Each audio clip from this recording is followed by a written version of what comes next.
Episode 4 of The Idol literally felt like a fever dream. Like, I woke up today and I said, there's no way that actually happened. There's no way that was real. I mean, I dreamt up an entire episode of Stranger Things one time. One time I was like, hey, remember that episode of Stranger Things where Eleven bites the apple with her mind? Like, her mind powers just took a chunk out of that apple? And my boyfriend was like, no, that never happened. You're fucking crazy. You're fucking insane. He didn't say that, but if I were him, I would have wanted to. But that's besides the point. I think that episode 4 of The Idol can really only make sense if I break it down in 3 different sections. The sections being, huh? What? And now everybody is acting so out of character that I have no idea what is going on anymore. And before we get into talking about it, I actually have some news. Please make sure you're sitting down right now. Make sure you're prepared to hear this. I'm just gonna say it. I ain't gay. I ain't gay. I actually do have some news though, because apparently The Idol is ending just after 5 episodes, when it was originally supposed to be 6, meaning they cut out an entire episode of the show for God knows what reason. Like, I'm genuinely morbidly curious what was so bad about one of these episodes that HBO just said, you know what, let's just take the L. Like, words can't express how insane that is. They spent millions of dollars not making the show once, but twice to completely refilm it. And especially after how disheveled episode 4 is, it's kind of impossible to imagine how this could possibly conclude in any comprehensible way whatsoever. But I'm just gonna put the damn tape in the VCR already.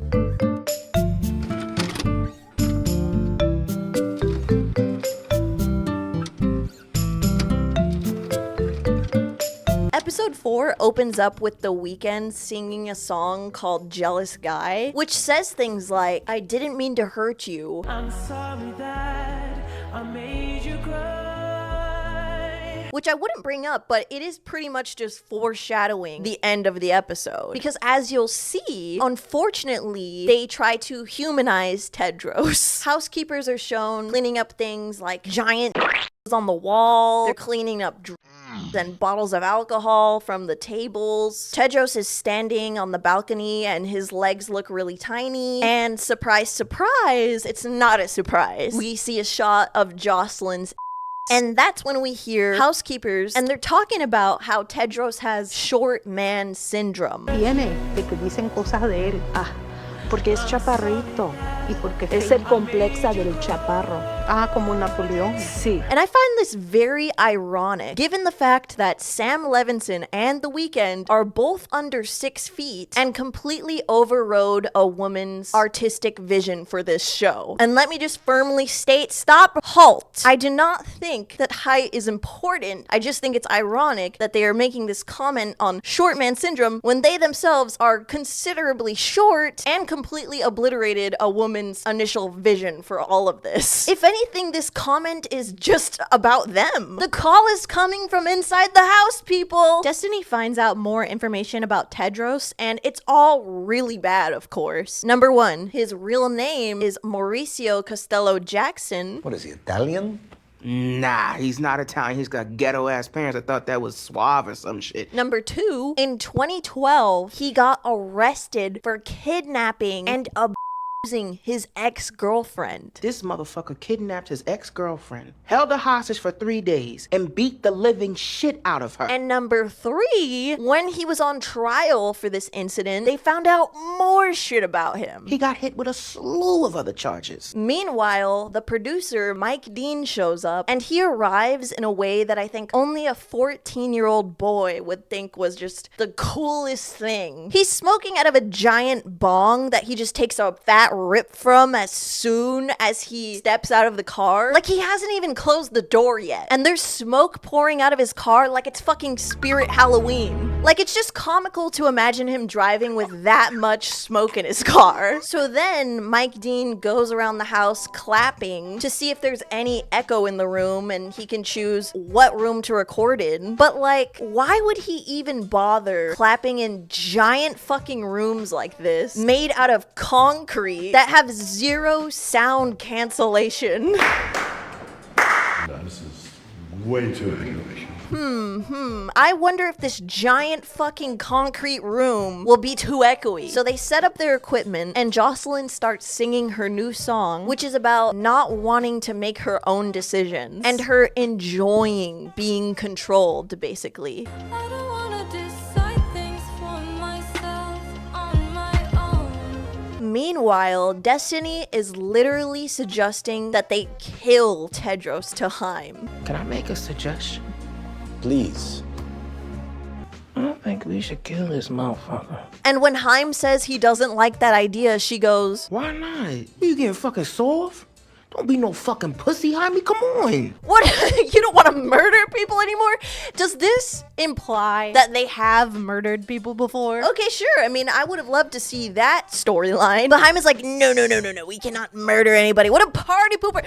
Ah! No. We can't kill him. Trust me. I got another plan. And his plan is to send Destiny into the house as like a kind of a spy and have her snoop around and like hang out with them and then come back to him and give him all the details. And then hopefully they might find a little clink in his armor. Fuckfaces like this always have a weak spot. Let me know every detail. By the way, I just want to mention that I think that this character Destiny is pretty funny. Or this actress, I should say, has a knack for like comedic timing. And I'm just saying, like, her not being fully utilized in this show is honestly criminal. When Destiny arrives to the house, she's greeted by Chloe. She's being a baby as per usual. Hi. I'm Chloe. I mean, she literally skips over to Destiny. All right. Destiny is my favorite name. Even just that, see what I mean? Destiny is so good. All right. But on a serious note, Chloe ends up showing Destiny one of her songs. Tell me to be different. And that's when Chloe tells her that Tedros saved her life. How you know Tedros? He saved my life. And also that number one, she was living on the streets. Number two, she was a addict. And number three, she's fucking 17 years old. How old are you, Chloe? 18. This makes sense for a cult, okay? I know that. Cult leaders are notoriously pedophiles and sex offenders. But what doesn't make sense is the way that this show has already needlessly sexualized her. In episode 2, not only does she immediately get naked, she walks around the house in her underwear and they show a shot of her ass for like no reason. Like the show could have definitely survived without this shot of her ass. And she also watched Tedros and Jocelyn have sex while sucking on her fingers. And look, this actress is 27 years old, but the way that this show both infantilizes her and sexualizes her is very weird. Meanwhile, we see Jenny entering a meeting with a record label, or more specifically, Jocelyn's record label. And as this is going on, Destiny listens to Jocelyn's new song, and after hearing these lyrics, I don't want to decide things on my own, her only note to any of it is that you need to really go there with your voice, specifically when she says, yeah. The beginning part, you know, you're like, yeah.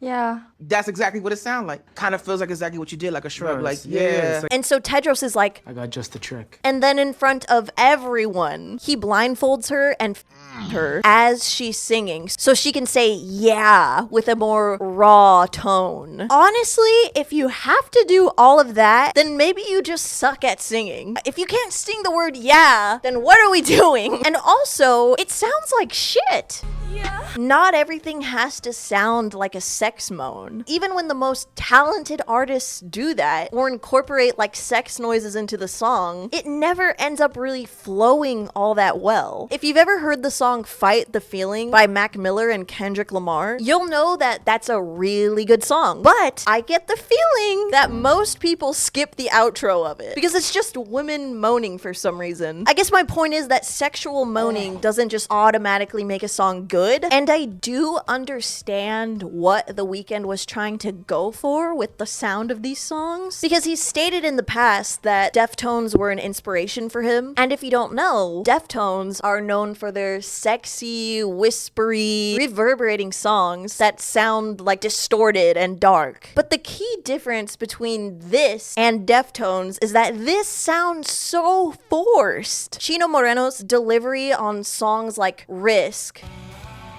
or Mascara, you don't hear him pushing out like an actual like sexual moan in these songs. Deftone rant to be continued. You'll see what I mean later. Alright, so some time has passed. Apparently Destiny has been staying in the house for a week now. And so she calls Haim to fill him in on like the details. She says there's kids here with crazy talent and they all have different sounds. They got this little girl over here and she writes these crazy lyrics. They're like poetry, like poems. Like if you really stop and listen to stuff, it's like you want to give your life to God. And as she says this, one of the cult members is singing a song that says this.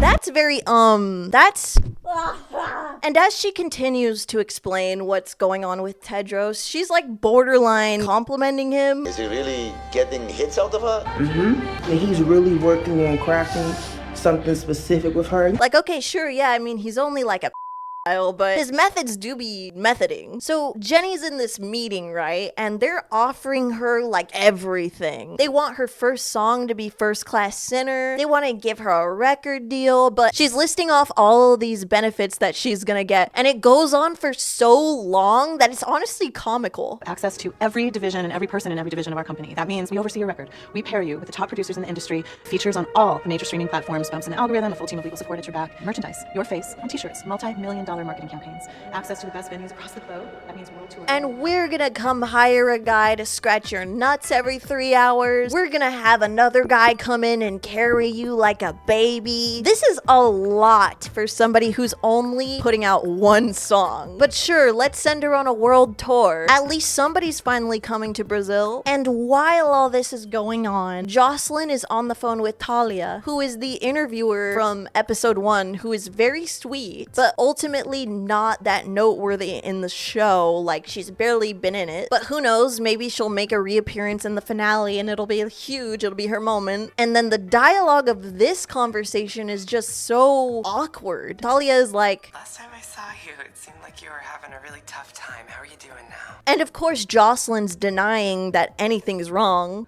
How about Nikki and Finkelstein? Are they concerned about the tour? No, I don't think anybody's concerned about the tour. But then Talia just asks, I did hear you calling out for your dead mother during the music video shoot. Are you sure you can handle this?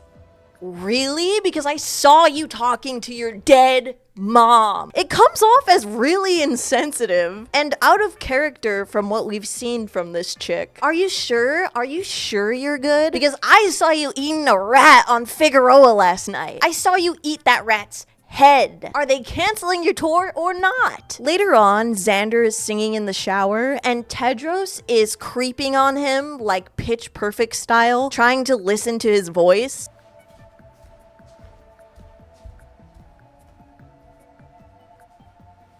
Until he finally comes up to him while he's in his towel and just scares the shit out of him. Over futile lies.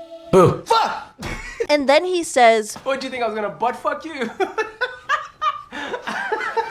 okay. I mean, Tedros is not beating the gay allegations. I ain't gay. But also, I'm so tired. I'm so eepy. I feel like I deserve a discount at Denny's and AMC, dude, because I cannot sit through another portrayal of a queer person who is sexually abusive due to repressing their desires. By freaking Sam Levinson. He did this in season 2 of Euphoria too. Make it stop. I mean, I already guessed that he was kind of fruity because, I mean, he's been electrocuting Isaac's nuts, and you don't just like electrocute somebody's nuts and then walk away. But anyways, he asks Xander why he doesn't sing anymore, and Xander keeps like blowing him off. He's like, it's complicated, you wouldn't get it. Hey, why don't you sing anymore?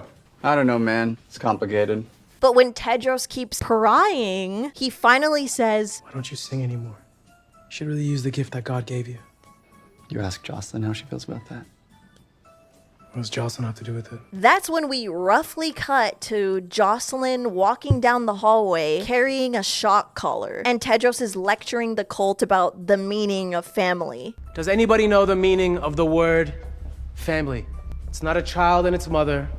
No, that's domus. Right off the bat, Xander is being targeted as an example to the other cult members, and he tries to run away, and Jocelyn tries to defend him. He fucking betrayed you. Yeah, but this feels like a little extreme. But then ultimately agrees to go along with questioning Xander because all she has to do is... All you have to do is tell me if he's lying. So they drag Xander down the stairs and they literally hogtie him, and the interrogation starts, and for every lie he tells, he gets...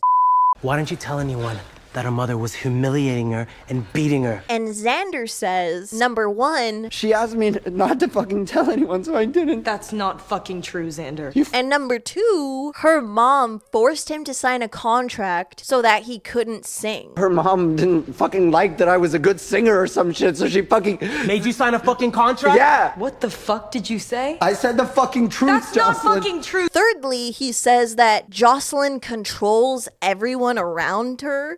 She fucking controls everything around her and everyone. And now she's doing it to you. And Jocelyn denies this, but she denies it in a way where it's like, maybe she is doing something fishy. Or I mean, at least that's what it feels like based on Lily Rose's acting in this scene. You took everything from me. You've lived in my fucking house since you were 14. You've used me for all my fucking worth, and now you're lying to my fucking face about it. And that's when Xander completely goes off and he says, You're more fucking disgusting, fucked up, and depraved than your of a mother. And Jocelyn goes on dark mode and is like, Shocked him again. and Tedros keeps on shocking him, but he does it with a look on his face like he's Pooh Bear walking around looking for honey. He's like, until finally Xander submits and says that he's lying. I'm lying. As soon as this started happening, I already knew they were trying to yet again throw in another very unearned plot twist. But this time the plot twist is just downright dumb. At least with the whole Jenny is evil plot twist, you could see that there was some hope there. But this one, where they're trying to flip everything and be like, maybe Jocelyn is the real bad guy and she is controlling everything. Could it work in a world where they actually tried? Maybe. But A, we still don't know ass or dick about her. B, regardless of what she's done in the past, or if she's quote unquote manipulating anyone, that still doesn't change the fact that she is getting abused. Tedros is abusive. And C, it's just so unearned. This narrative is just going from 0 to 100, dude. I don't know if this is a result of like episodes getting cut down, scenes being removed. I got no clue. So we cut to Jocelyn singing another new song, and this one is basically Lana Del Jocelyn Apple. I can smell you on my skin still from last night. So Destiny asks Jocelyn about Tedros and ends up revealing that she knows that he's been to jail, and the reason why is because he's basically Andrew Tate Jr. He choked his ex-girlfriend, and he literally was trying to pimp out girls. Thought this was a little pimp. and Jocelyn's trying to water it down, trying to defend him. And so they kind of like all got together and they went to the cops and they told the cops that he was like their pimp. Later on that night, Tedros wakes up Jocelyn and he tells her that she needs to go public with her mom's abuse if she wants to sell tickets for her tour. You want to sell tickets, right?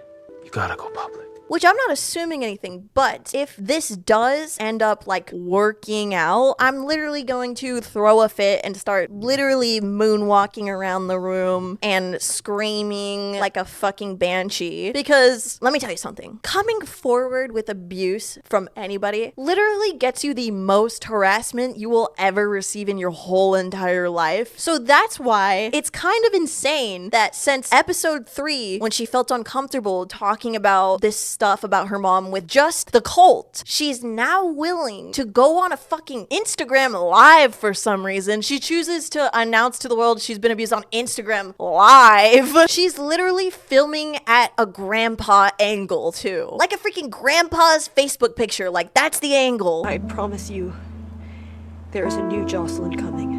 And listen, you guys, almost everything about this show is super triggering to me, but nothing got me as bad as when we transition to this next scene and they're playing Deftones' My Own Summer. I couldn't possibly imagine Deftones being ruined for me more than they already have been. I've already had them be TikTokified. Now I'm getting them freaking idolified. Don't get mad at me in the comments. Please just let me gatekeep, let me mourn. But this whole ending of this episode deserves its own section. To describe the end of this episode, I can only think of one word: bizarre. Like, characters in the end of this episode do not act how they've acted the entire time in the show. But let me just shut up and explain. Tedros gets mad at Lei for cleaning up liquor because he's spraying it out of a giant Nerf gun at everyone. And so because she's cleaning, I guess, he decides to just squirt her all over the place. Then all of a sudden, Jocelyn gets mad at him. Are you fucking serious? She's my friend. You just like embarrassed her in front of everyone. Like, she actually sticks up for her friend. And I know that Jocelyn has mildly protested some of the things that Tedros has done, but she's never actually like said it like this. She doesn't fucking like you. Why would she like you? And especially since he's been being a shit stain to Lei this whole entire show, it feels like it's coming out of nowhere. Jocelyn ends up talking to Chloe, who is on Molly presently. But that's when she points out that Diane, or Jenny as I just call her, she's arrived to the party and she's like, I just hope that she's not mad at you. So she's not mad at you. Why would she be mad at me? And that's when she finds out that her and Tedros have been fucking this whole time. When Tedros told Diane to bring you to the club, she didn't think he would have sex with you.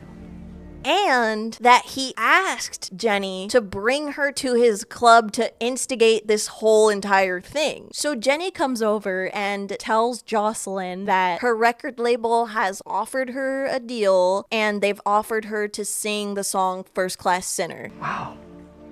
But I didn't say yes. I said I would ask you first. And Jocelyn tells her to go for it, but as she's doing this, it's very evident that she's not happy. Why are you crying? I'm really happy for you. But more importantly, Jocelyn's literal reaction to this information is to text her ex, Rob, who was mentioned once in episode 1, I think. She was cheated on by somebody who loved her. Yeah, heartthrob Rob. When Rob actually gets to the house, Tedros ends up acting really weird. Like, he starts pouring him a bunch of shots and pouring himself a bunch of shots. Like, he's making himself sick. He's so drunk. Oh. And then he starts accusing Rob of being gay by calling him slurs. What are you, you're an actor, right? Yeah, every actor I know is a fucking And also tries to karate chop him. If you keep it, And Rob also has like zero reaction to any of this for some reason. Here we go. It's just bizarre. Jocelyn runs up to Rob and does one of those freaking, like hug jumps. And she acts like she doesn't even know who Tedros is. Have you met the Kung Fu Master here? No. To which Tedros acts like he's just found out that his wife of 20 years is cheating on him. Like, he looks devastated, which just doesn't make sense for a psychopathic cult leader who is grooming and manipulating an entire cult. Like, who is this character right here? Who is this? It's not Tedros. Jocelyn takes Rob up to her room and he's talking about playing Batman or some shit. I don't know. He's an actor. Do we really care? But the important thing here is that Rob asked Jocelyn why she didn't tell him any of that stuff about her mom. About your mom? The fact that she'd been abusing you all these years? To which she immediately deflects. Well, if I'd known you were gonna come over and talk about my mom, I probably wouldn't have texted you. And he says that this hurts his feelings. That actually kind of hurts my feelings. We find out that she's been ignoring him for a month, and from what we can tell, he didn't actually cheat on her. For the record, you're the one that said it was boring to be monogamous. Well, I take it back. Like, either they had an open relationship or it was one of those, like, friends things where it's like, were they on a break or not? But either way, Rob actually seems like a nice guy. There's plenty of guys in the world you can have sex with who won't ask you any questions. And then they proceed to have segs on a fucking zebra print rug in front of the fireplace. Cringe. But Tedros is standing right outside of the door, and he tries to get in briefly before he just like gives up and is just sitting there and like staring at the painting of Prince. Who are you? This is a guy who electrocutes people's nuts. He electrocutes people's necks. He abuses his ex-girlfriends. He tried to pimp people out. Where is this coming from? He threatened a guy in the last episode. He literally beat Jocelyn with a brush. Now he's all of a sudden oh, but I'm the sensitive guy now. I'm just a jealous guy. I'm just a jealous guy. However that song fucking goes. And then finally, on Rob's way out, Xander and this other cult member chick come up to him and ask him if she can get a picture with him. It's just one photo. It'll take like 2 seconds, please, bro. All right, sure. But as soon as they start taking pictures, she like starts to like get all up on him, really like crossing a boundary, while Xander's still taking pictures of this, and they basically are framing his ass. And the episode just ends right there. And you know, I don't usually mention this, but for every episode, there's like a post-episode like commentary with the cast. And at the very end of this episode, in Lily's interview, she says this. Jocelyn is a very strategic and calculated person. She's getting what she needs, and what she needs is inspiration. So I think they really are gonna try to do the whole she's the crazy one all along, but how they plan to end up getting there with an entire episode missing and no characterization like this whole season, this whole show, is really beyond me. Thank you guys so much for watching. Really appreciate this. I'm just gonna ride it out for the last episode. I mean, I've already gone this far, so I'll see you next week for the finale. Special thanks to my patrons. You guys are beautiful and amazing. Bye-bye.